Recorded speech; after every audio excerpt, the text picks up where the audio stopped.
Autobiography of ए योगी में आप सभी का एक बार पुनः स्वागत है। परमहंस योगानंद जी की ऑटोबायोग्राफी में आज का अध्याय है चमत्कारों का नियम। तो आप सभी को मेरा सादर नमस्कार। चमत्कारों के नियम में आज के अध्याय में महान उपन्यासकार लियो टॉल्स्टॉय ने 3 सन्यासी नाम की एक रोचक कथा लिखी थी। उनके मित्र निकोलस ने संक्षेप में उसे इस प्रकार लिखा है। एक द्वीप पर 3 सन्यासी रहते थे। वे इतने सरल और सीधे थे कि केवल एक ही प्रार्थना करते रहते थे। हम 3 हैं, आप 3 हैं, हम तीनों पर कृपा करें। इस तरह की भोली भाली प्रार्थनाओं पर महान चमत्कार अपना कार्य करता है। स्थानीय बिशप ने इन 3 सन्यासियों के और उनकी अस्वीकृत प्रार्थनाओं के बारे में सुना और उसने उनके पास जाकर उन्हें धर्म के अनुसार प्रार्थना सिखाने का निश्चय किया। वह द्वीप पर आया और सन्यासियों को कहा कि उनकी ईश्वर को की गई प्रार्थनाएं बहुत खराब हैं। इसके बदले उसने उन्हें अनेक पारंपरिक प्रार्थनाएं सिखाई। इसके बाद बिशप नाव में बैठकर वापस चले गए। बिशप ने देखा कि उनकी नाव के पीछे एक चमत्कारी प्रकाश आ रहा है। जैसे ही वह प्रकाश पास आया तो उसने 3 सन्यासियों को देखा जो एक दूसरे का हाथ पकड़े पानी की लहरों को पार करते नाव के पास पहुंचने की कोशिश में दौड़ रहे थे। जो प्रार्थनाएं आपने सिखाई उन्हें हम भूल गए हैं। बिशप के पास पहुंचने पर रोते रोते उन्हें बताया और दोबारा सुनाने की प्रार्थना करते रहे। आश्चर्यचकित बिशप ने अपना सिर हिलाया। प्यारे भाइयों, उसने नम्रता से कहा, आप अपनी पुरानी प्रार्थना करते रहिए। आप तीनों सन्यासी पानी पर कैसे चले? ईसा मसीह ने अपनी सूली पर लटके शरीर को पुनर्जीवित कैसे किया? लाहिड़ी महाशय और श्री युक्तेश्वर जी ने अपने चमत्कारों को कैसे किया? आधुनिक विज्ञान के पास इसका कोई जवाब नहीं है। यद्यपि परमाणु बम और रडार के आने से वैश्विक ज्ञान में अचानक काफ़ी वृद्धि हो गई है। आज विज्ञान के शब्दकोश में असंभव शब्द का महत्व बहुत कम हो गया है। प्राचीन वैदिक शास्त्रों के अनुसार भौतिक संसार माया के एक सिद्धांत के अंतर्गत कार्य करता है, जो कि सापेक्ष और द्वैतवाद का सिद्धांत है। ईश्वर जो कि एकमात्र जीवन है, यह एक अखंड एकात्मकता है। ईश्वर को किसी अलग रूप और विभिन्न अभिव्यक्तियों की तरह अपना स्वरूप बदलने की आवश्यकता नहीं है। सृष्टि की अपनी अभिव्यक्तियों के लिए वह एक झूठा या नकली चोगा पहनता है। यह ब्रह्मांडीय अथवा द्वैत चोगा ही माया है। वर्तमान समय के हर महान वैज्ञानिक आविष्कार अथवा खोज ऋषियों की इन सरल घोषणा की पुष्टि करते हैं। न्यूटन की गति का नियम माया का नियम है। हर क्रिया के बदले उसके बराबर ही प्रतिक्रिया होती है। 2 शरीरों के कार्य हमेशा बराबर और विपरीत दिशा में होते हैं। इसी प्रकार क्रिया और प्रतिक्रिया बराबर है। एक बल अथवा शक्ति का होना असंभव है। इसलिए एक समान बल और परस्पर विरोधी बल की जोड़ी होनी ही चाहिए। प्रकृति की मूलभूत क्रियाएं उनका माया से उत्पन्न होना ही दर्शाता है। उदाहरण के रूप में विद्युत वह आकर्षण और विकर्षण के कारण उत्पन्न होती है। इनके इलेक्ट्रॉन और प्रोटॉन दोनों की विद्युत एक दूसरे के विपरीत हैं। इसका अन्य उदाहरण है कि एक अणु अथवा पदार्थ का सबसे सूक्ष्म या अंतिम कण वह पृथ्वी की तरह एक चुंबक है, जिसके धनात्मक और ऋणात्मक ध्रुव हैं। संपूर्ण अद्भुत जगत ध्रुवता के अत्यधिक प्रभाव में है। भौतिकी, रसायन या विज्ञान का कोई अन्य विषय इसमें निहित विपरीत अथवा परस्पर विरोधी नियम से बाहर नहीं है। इस प्रकार भौतिक विज्ञान माया से बाहर जाकर कोई नियम नहीं बना सकता, जो कि सृष्टि का एकमात्र स्वरूप और आकार है। प्रकृति स्वयं माया है। प्रकृति विज्ञान के पास केवल प्रकृति के जरूरी तत्वों का अध्ययन और प्रयोग करने के अलावा कोई चारा नहीं है। एजेकियल ने कहा था, उसके बाद वह मुझे दरवाजे तक लाया, यहाँ तक कि दरवाज़ा पूर्व दिशा में खुलता था, और तभी इजराइल का ईश्वर पूर्व दिशा से ही आया। उसकी आवाज़ कई जलधाराओं की बहती ध्वनि जैसी थी और पृथ्वी उसके आलोक से प्रकाशमान हो गई। मस्तक के मध्य में स्थित नेत्र पूर्ण के द्वारा योगी अपनी चेतना का सर्वव्यापी में ले जाता है। शब्द की अथवा ओम की ध्वनि को सुनकर वह ध्वनि जो कई जल धाराओं और तरंगों की आवाज़ है, यही सृष्टि की एकमात्र सच्चाई है। ब्रह्मांड की खराब रहस्यों में से ये सबसे अद्भुत रहस्य प्रकाश है। ध्वनि तरंगें जिसे प्रवाहित होने के लिए हवा अथवा किसी अन्य भौतिक अध्ययन माध्यम की आवश्यकता होती है। प्रकाश तरंग ब्रह्मांड के तारों के बीच शून्य अथवा बिना किसी माध्यम के स्वच्छंद रूप से विचरण करती है। जैसा कि धारणा थी कि ईश्वर को तारों के बीच का माध्यम माना जाता रहा था। इस सिद्धांत को आइंस्टीन की इस धारणा से साबित किया जा सकता है। अंतरिक्ष की ज्यामितीय गुणों के कारण ईश्वर का तारामंडलों के बीच होना जरूरी नहीं है। दोनों सिद्धांतों में प्रकाश एवं अत्यंत सूक्ष्म और किसी भी भौतिक माध्यम अथवा प्राकृतिक तत्व पर निर्भर नहीं है।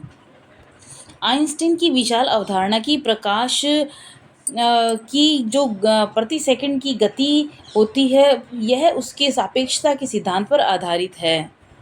ये गणितीय विधि से इसको सिद्ध अथवा पुष्टि करता है कि प्रकाश की गति, जहाँ तक कि मानव के सीमित मन का प्रश्न है, केवल प्रकाश की गति इसमें स्थिर है, यानी इसमें कोई बदलाव नहीं आता, जबकि ब्रह्मांड में सब कुछ परिवर्तनशील है। इस एकमात्र संपूर्ण अथवा निरपेक्ष प्रकाश की गति के आधार पर ही समय और दूरी के सभी मानक तय किए गए हैं। जैसा कि पहले समझा जाता था कि यह समय और दूरी शाश्वत है, इसके विपरीत अब यह भी सापेक्ष और सीमित खंड है, जो अपने माप की सत्यता से प्रकाश की गति को आधार बनाकर चलते हैं। ऐसे योगी जो अपने शरीर या किसी अन्य वस्तु को प्रकट अथवा अदृश्य कर सकते हैं और प्रकाश की गति के साथ चल सकते हैं, प्रकाश की रचनात्मक किरणों के उपयोग से तुरंत भौतिक रूप दे सकते हैं, ये आइंस्टीन की शर्त प्रकाश की मात्रा अथवा भार अनंत होता है को पूरा करते हैं। एक सिद्ध योगी की चेतना को आसानी से पहचाना जा सकता है, क्योंकि वह संकरे से शरीर में नहीं रहती, बल्कि ब्रह्मांड स्वरूप में मिल जाती है। गुरुत्वाकर्षण, चाहे वह न्यूटन की शक्ति हो या आइंस्टीन की जड़ता की अभिव्यक्ति, यानी मैनिफेस्टेशन ऑफ इनर्शिया, इसलिए सभी पदार्थों के भार गुरुत्वाकर्षण शक्ति के कारण होते हैं। योगी को भार के गुणों के लिए विवश नहीं किया जा सकता। एक योगी जिसने अपने सर्वव्यापी तत्व अथवा आत्मा को जान लिया है, वह शरीर की समय और स्थान की सीमा में बंधा नहीं रहता। उसको बांध रखने वाली सीमाओं के परे रिंग्स पास नोट ब्रह्म में लीन हो जाते हैं और मैं वह हूँ, यानी मैं ब्रह्मा हूँ। प्रकाश हो और प्रकाश हो गया। ईश्वर के प्रथम आदेश ने उसकी रचना जेनेसिस, जो कि एक अणु तत्व प्रकाश था, उसे साकार किया। उसके निराकार माध्यम की किरणों ने सभी दिव्य अभिव्यक्तियों का मूर्त रूप आकार लेती हैं। इस काल में साधक ने ईश्वर के प्रकट होने के संकेत को अग्नि अथवा प्रकाश के रूप में पुष्टि की है। राजाओं का राजा जो अमर है, वह ऐसे प्रकाश में रहता है जहाँ कोई मनुष्य नहीं जा सकता। एक योगी जिसने गहन ध्यान द्वारा अपनी चेतना को सृष्टा के साथ मिला दिया है, उसके लिए ब्रह्मांडीय तत्व एक प्रकाश की किरण और जमीन से निर्मित प्रकाश की किरणों में कोई अंतर नहीं है। अब वह पदार्थ चेतना भौतिक जगत के 3 आयाम और स्वयं समय के चौथे आयाम से मुक्त हो गया है। इसलिए एक योगी अपने शरीर को पृथ्वी, जल, अग्नि और हवा की प्रकाश की किरणों को पार करते हुए कहीं भी ले जाने के लिए स्वतंत्र है। मुक्ति देने वाली तीसरी आंख यानी ज्ञान चक्षु पर लंबे समय तक ध्यान करने से एक सिद्ध योगी पदार्थ से संबंधित उसके गुरुत्वाकर्षण भार के भ्रमों को नष्ट कर सृष्टि को एक आवश्यक, बिना किसी अंतर के प्रकाश द्रव्यमान अथवा पुंज की तरह देखता है।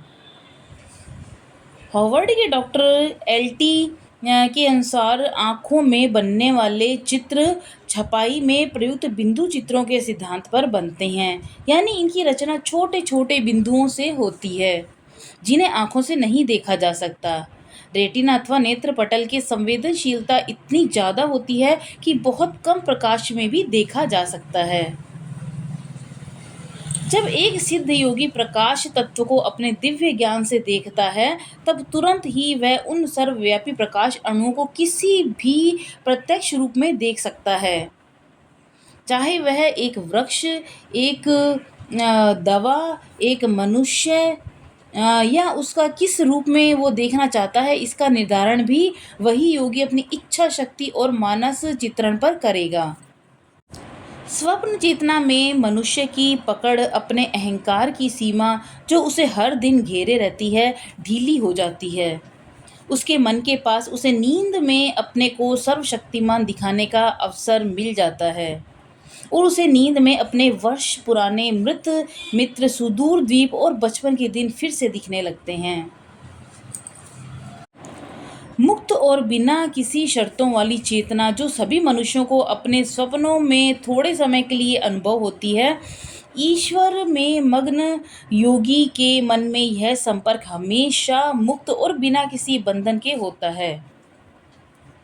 उसका कोई भी निजी स्वार्थ नहीं होता और वह यह मानकर चलता है कि ईश्वर द्वारा दी गई चेतना का उपयोग वह अपने साधक की ईश्वर के प्रति सच्ची भक्ति को पूर्ण करने के लिए वह सृष्टि के प्रकाश अणुओं को व्यवस्थित करके करता है। इसीलिए इसी लक्ष्य के लिए मनुष्य सृष्टि को बनाया गया था, जिससे वह सृष्टि पर अपने प्रभुत्व को समझे और माया का स्वामी बनकर स्वयं को उन्नत करे। और ईश्वर ने कहा, चलो अपनी कल्पना में मनुष्य को बनाएं और अपने लक्षणों से युक्त उनका आधिपत्य मछलियों से भरे सागर पर, हवा के पक्षियों पर, घरेलू जानवरों पर, पूरी पृथ्वी पर और धरती पर रेंगने वाले हर जीव पर होने दें। वर्ष 1915 में मेरे स्वामी क्रम में दीक्षा लेने के फौरन बाद मैंने एक विचित्र हिंसक दृश्य देखा। मानव चेतना के सापेक्ष में यह सजीव रूप से स्थापित हो गया था। मैंने बहुत स्पष्ट रूप से अनंत प्रकाश का दुखद द्वैत माया के साथ विलीन होते देखा। यह दृश्य मैंने तब देखा जब मैं अपने पिताजी के गुरुपार रोड वाले मकान में अपनी छोटी सी अटारी में बैठा था। यूरोप में कई महीनों से प्रथम विश्व युद्ध चल रहा था। मन ही मन इतने नरसंहार से बहुत दुखी था। जैसे जैसे मैंने अपनी आंखें ध्यान में बंद की, मेरी चैतन्यता एक युद्धपोत की कमान को संभाले कप्तान के शरीर में चली गई। बंदूकों की धमाकों की आवाज़ हवा को चीर रही थी। जब समुद्र तल पर स्थित तोप खाने और जहाज की तोपें एक दूसरे पर गोले दाग रहे थे, एक विशाल बारूद गोला हमारे जहाज के बारूद भंडार से टकराया और उसने जहाज को नष्ट कर दिया। मैं कुछ नाविकों के साथ पानी में कूद गया। धड़कते दिल से मैं तट पर सुरक्षित पहुंच गया, लेकिन तभी कहीं से एक आती हुई गोली मेरी छाती में घुस गई। मैं दर्द से कराहता हुआ जमीन पर गिर गया। मेरा पूरा शरीर सुन्न हो गया, लेकिन मुझे अपने शरीर का ज्ञान था, वैसे ही जैसे एक पैर के सुन्न हो जाने पर उसका भान रहता है। मैंने सोचा, आखिर मौत के रहस्यमय कदम मुझ तक पहुंच गए हैं। आखिरी सांस के साथ मैं बेहोश होने ही वाला था, तब मैंने स्वयं को पद्मासन की अवस्था गुरपार रोड के कमरे में पाया। आनंद से भरे मेरे आंसू बहने लगे जब मैं अपने को सहला रहा था। मैंने अपने को चिकोटी काटी और देखा मेरी छाती में कोई गोली नहीं लगी थी। मैं अपने को हिला हिलाकर श्वास प्रश्वास ले रहा था और अपने को यकीन दिलाने के लिए मैं जीवित था। जब मैं अपने को बधाइयाँ दे रहा था, मेरी चेतना फिर से उस मृत कप्तान के शरीर में चली गई, जो रक्त रंजित समुद्र तट पर पड़ा हुआ था। मेरा मन बहुत उलझन में भरा था। हे भगवान, क्या मैं मरा हूँ कि जिंदा? एक चमकते प्रकाश से पूरा क्षितिज प्रकाशमय हो गया। एक हल्के से कोमल स्पंदन ने स्वयं को शब्दों में परिवर्तित किया। प्रकाश को जीवन और मृत्यु से क्या मतलब? अपने प्रकाश से मैंने तुमको बनाया। जीवन और मृत्यु की सापेक्षता ब्रह्मांडीय स्वप्न की है। अपने स्वप्न रहित अपने स्वप्न रहित अवस्था को पकड़े रहो। जागो मेरे बच्चे, जागो। मनुष्य की जागृति के लिए ईश्वर वैज्ञानिकों को सही समय और सही स्थान पर आविष्कार करने की प्रेरणा देता है और अपनी बनाई हुई सृष्टि के रहस्यों को जानने के लिए। बहुत से आधुनिक आविष्कार मनुष्य को ये समझाने में सहायता करते हैं कि ब्रह्मांड एक प्रकाश शक्ति की विविध अनुभूतियां मात्र है, जिसको दिव्य ज्ञान मार्गदर्शित करते हैं। चलचित्र, radio, television, radar, photo electric cell, अणु शक्ति, यह सब चमत्कार के पीछे प्रकाश का विद्युत चुंबकीय गुण हैं। चलचित्र का जीवंत चित्र सृष्टि के अनेक सच को दिखाते हैं। ब्रह्मांड के निर्देशक ने अपने नाटक लिखे हैं और सदियों के इस विराट पर अनेक चेहरों को उसने एकत्रित किया है। अनंत काल के अंधकार बूथ से वह अपनी रचनात्मक किरणों को एक के बाद एक आने वाली फिल्मों से होकर ब्रह्मांडीय पर्दे पर गिरते हैं। जिस प्रकार चलचित्र के चित्र असली दिखते हैं, लेकिन वे केवल प्रकाश और छाया का मिश्रण हैं, इसीलिए वैश्विक विभिन्नता एक भ्रम मात्र है। ग्रहमंडल अपनी असंख्य जीवों के साथ कुछ नहीं, बल्कि ब्रह्मांडीय चलचित्र में केवल एक संख्या है, जो अस्थायी रूप से 5 इंद्रियों की अनुभूतियां हैं। जब मनुष्य के चेतना के पर्दे पर अनंत चेतना की किरणें पड़ती हैं, तब वे दृश्य के रूप में उभरते हैं। एक सिनेमा के दर्शक सिर उठाकर देख सकते हैं कि पर्दे के सभी चित्र यंत्रों के द्वारा एक बिना किसी चित्र के प्रकाश किरणों की एक धार यानी बीम से उत्पन्न होती है। रंग बिरंगे वैश्विक नाटक इसी प्रकार से ब्रह्मांडीय स्रोत से एक सफ़ेद प्रकाश से निकल रहे हैं। एक दिन मैं सिनेमा हॉल गया, एक प्रथम विश्व युद्ध की न्यूज़ रील देखी। पश्चिम में युद्ध अभी भी जारी था। न्यूज़ रील में उस विनाश को इतने वास्तविक रूप ढंग से दिखाया गया कि थिएटर में बहुत भरे मन से मैं बाहर निकला। हे ईश्वर, मैंने प्रार्थना की, आप इतना दुख दर्द क्यों होने देते हैं? मुझे बहुत ताज्जुब हुआ जब उसी समय इसके उत्तर स्वरूप मेरे दिव्य दर्शन में यूरोपियन गुप्त स्थल से एक वास्तविक दृश्य आया। उस दृश्य में भयंकर युद्ध में मरे और मरते हुए लोगों का चित्रांकन न्यूज़ रील से कहीं ज़्यादा क्रूर और विभत्स था। ठीक से देखो, मेरी चेतना में एक हल्की सी आवाज़ आई। तुम देखोगे कि यह दृश्य अब फ्रांस में अभिनीत किए जा रहे हैं। यह दृश्य प्रकाश छाया के खेल के अलावा कुछ भी नहीं है। यह ब्रह्मांडीय चलचित्र है, उतने ही सजीव और नकली जैसे थिएटर के न्यूज़ रील और एक जो तुमने अपने अंदर के खेल के अंदर खेल देखा। मेरे हृदय को फिर भी चैन नहीं आया। दिव्य आवाज़ बोलती गई, सृष्टि, प्रकाश और छाया दोनों हैं। इसके बिना कोई चित्र संभव नहीं है। माया का अच्छा और बुरा बारी बारी से एक दूसरे पर अपना आधिपत्य जमाते रहते हैं।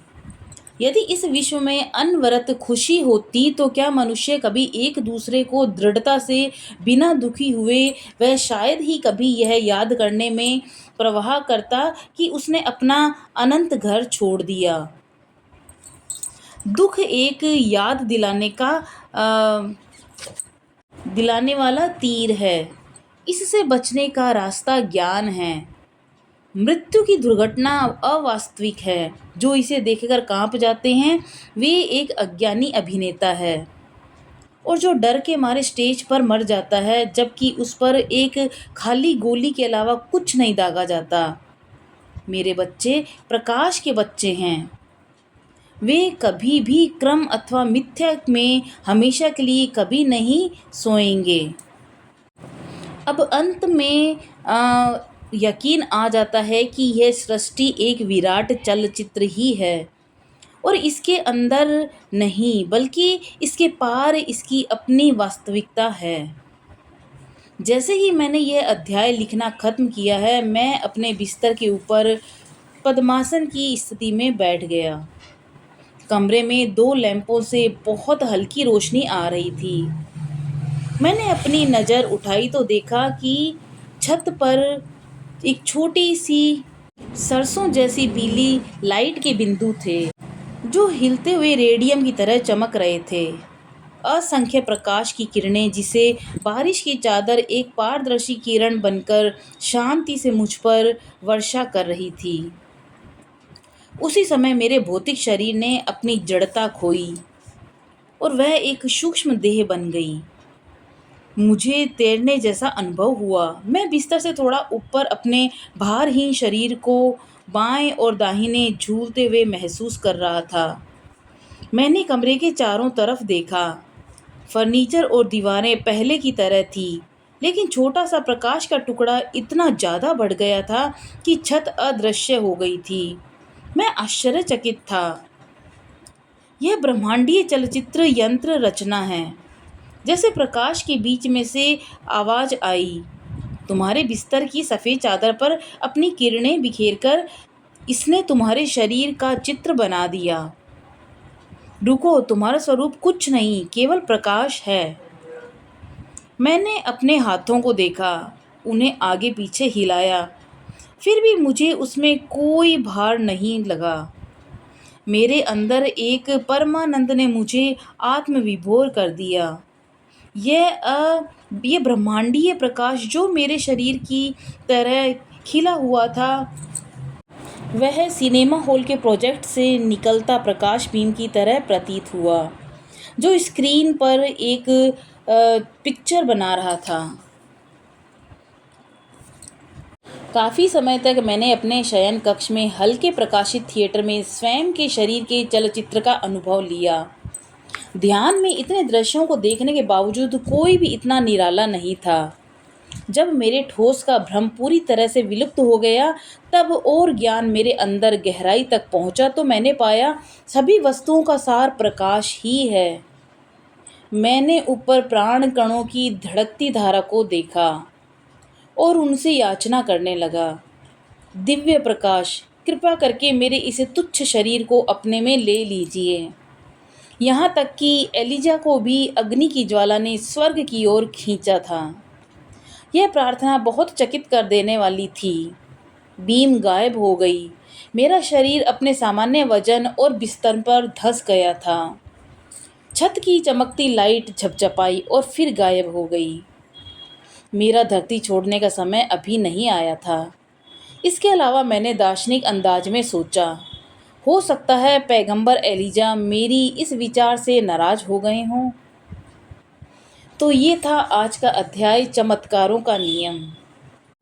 तो आज हमने जाना कि किस तरह से परमहंस योगानंद जी ने अपने अनुभव बताए कि ईश्वर ने उन्हें बताया कि ये सृष्टि एक चलचित्र की भांति है, जो ईश्वर के बहुत बड़े प्रकाश पुंज के द्वारा संचालित है।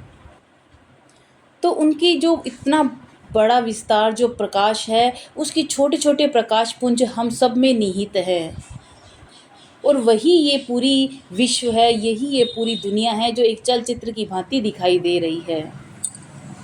तो उन्होंने अपने ध्यान के अनुभव में देखा कि किस तरह से उस समय जो प्रथम विश्व युद्ध की सारी घटनाएं उन्हें दिखाई दी, और उन्होंने अपने तीसरे नेत्र, तीसरी आँख के द्वारा सारा वो वृतांत देखा, और फिर वे अपनी वापस शरीर में आ गए।